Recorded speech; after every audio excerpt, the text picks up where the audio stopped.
अखिल भारतीय गौशाला सहयोग परिषद की ओर से शनिवार को टोंक रोड सांगानेर स्थित पिंजरापोल गौशाला के जैविक वन औषधि पादप केंद्र में संत आशीर्वाद समारोह का भव्य आयोजन किया गया। समारोह के मुख्य अतिथि गृह राज्य एवं गोपालन मंत्री जवाहर सिंह बेरम ने संतों के सानिध्य में गौमाता पूजन कर देश को विदेशी षड्यंत्रों से बचाने, प्राकृतिक प्रकोपों से सुरक्षा तथा राजस्थान को जैविक राज्य बनाने की कामना की। अखिल भारतीय गौशाला सहयोग परिषद के अंतर्राष्ट्रीय संयोजक डॉक्टर अतुल गुप्ता तथा हैनिमन चैरिटेबल मिशन सोसाइटी की सचिव मोनिका गुप्ता के नेतृत्व में प्रदेश भर से पधारे गौसेवकों ने मंत्री बेरम का शॉल, साफा, माल्यार्पण कर स्वागत एवं गोबर से बनी गोमाता की छवि भेंट कर सम्मान किया। संतों के आशीर्वचन और विश्व शांति यज्ञ। इस मौके पर प्रकाश दास जी महाराज, राघवाचार्य जी महाराज, गलता पीठ से अवधेश्वर आचार्य, गौशाला दास स्वामी ध्यान शून्यम, आचार्य पंडित विष्णु टोडी और बटुकों ने वैदिक मंत्रोच्चारण के साथ काल भैरव आराधना कर विश्व शांति हेतु यज्ञ संपन्न कराया। काल भैरव पूजा एवं यज्ञ कार्यक्रम में उपस्थित संतों और श्रद्धालुओं ने श्री काल भैरव भगवान की पूजा अर्चना कर हवन में आहुतियां अर्पित की। गौऋषि प्रकाशदास जी महाराज सहित अनेक संतों ने अपने आशीर्वचनों में नियमित गौसेवा पर बल दिया। इस अवसर पर अनेक श्रद्धालुओं ने गौसेवा का संकल्प भी लिया। गौमाता की सवामनी एवं वृक्षारोपण। गौमाता की सवामनी हरे चारे, सब्जियों और ड्राई फ्रूट से की गई। साथ ही पीपल का वृक्ष रोपित कर वैदिक मंत्रोच्चारण के साथ वृक्ष पूजन और पौधारोपण संपन्न हुआ। महिलाओं के साथ टॉक शो। समारोह में महिलाओं के साथ विशेष टॉक शो आयोजित किया गया, जिसमें मंत्री बेरम ने कहा कि भारत का किसान गोपालन और जैविक खेती के बिना अधूरा है।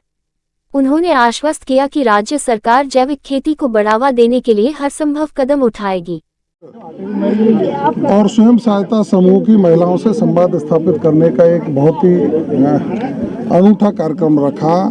मुझे शुभकामनाएं दी हैं साधु संतों ने, मुझे शुभकामनाएं दी हैं बहनों ने, मुझे शुभकामनाएं दी हैं गोभक्तों ने। मैं इस अवसर पर यही आग्रह करना चाहूँगा कि गाय के संरक्षण संवर्धन के लिए राजस्थान की सरकार प्रदेश के मुख्यमंत्री जी के नेतृत्व में अच्छे काम कर रही है, उनके स्वास्थ्य की चिंता कर रही है, गौशालाओं में अनुदान बढ़ाने की बात कर रही है। हम गौ आधारित खेती और जैविक खेती की ओर अपना ध्यान आकर्षित करते हुए गाय के संरक्षण का संकल्प लेकर के आगे बढ़ें। गाय बचेगी, संस्कृति बचेगी, देश बचेगा, तो उस अवधारणा को लेकर हम सब काम करेंगे।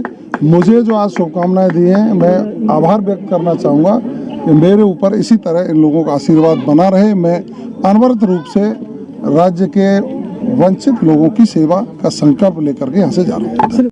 आज एक विशेष आयोजन रखा गया। इसका उद्देश्य था कि गौ माता को, जो गौ आधारित प्राकृतिक कृषि है, उस कृषि का पूरे राष्ट्र में एक संदेश जाना चाहिए। माननीय नरेंद्र मोदी जी ने अभी गौ आधारित प्राकृतिक कृषि का एक बिल पारित किया, जिसमें 10,000 करोड़ रुपया जो है राज्य और देश के किसानों को समृद्धशाली बनाने के लिए खर्च किया जाएगा। इस योजना का उन्होंने सकारात्मक संदेश दिया।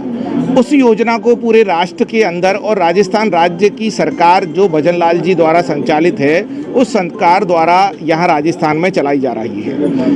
अब आज 2 दिन बाद में राजस्थान के गृह राज्य मंत्री, गोपालन मंत्री व मत्स्य मंत्री जवाहर सिंह जी बेरम साहब का अवतरण दिवस है। वो आज के दिन इस कार्यक्रम में आए। यहाँ पर उन्होंने अपने जन्म दिवस का उल्लास से मनाया, महिलाओं से संवाद किया, क्योंकि राजस्थान राज्य में 50% महिलाएं हैं जो कि कृषि से जुड़ी हुई हैं। उन महिलाओं को उन्होंने उनकी समस्याओं को सुना, समस्याओं का समाधान करने की उनकी तरीके बताए और उन्होंने बताया कि मैं आपके साथ हूँ हर समस्या के लिए। दूसरा, संतों ने उनको आशीर्वाद दिया। गलता के पीठाधीश्वर महाराज यहाँ पधारे और उनके नेतृत्व में ये कार्यक्रम का आयोजन हुआ। गौ माता की पूजा हुई।